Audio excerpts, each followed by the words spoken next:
There once lived a poor little boy named Arham who grew up in a small village.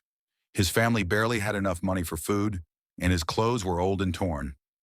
Every day on his way to school, other children laughed at him because of his appearance. But Arham never complained. He believed that one day his hard work would change his life. Arham loved studying.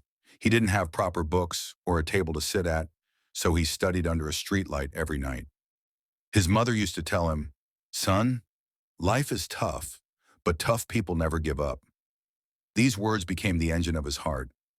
One day, his school announced a big competition, a scholarship test.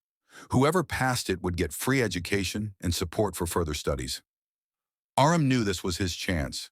While others had tutors and expensive books, he only had his determination. For weeks, Aram studied day and night.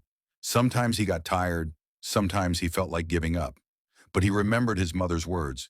He pushed himself, believing that success is not about what you have, but about what you do with what you have. The exam day came.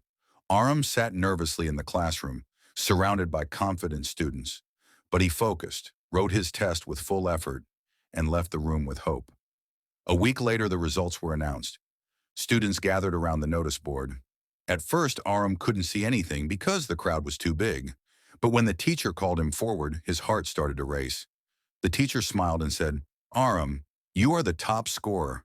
You have won the scholarship." Tears filled his eyes. All the years of struggle, humiliation, and hard work finally paid off. He ran home to tell his mother, who hugged him proudly and said, "I knew you would do it. You never gave up." Years passed. Arham grew up to become a successful engineer. One day he returned to his village and built a school for children who were just like him, poor but full of dreams. He told them, "Remember, you may be poor today, but if you never give up, your future can be richer than you ever imagined." And from that day on, Arham became an inspiration to thousands.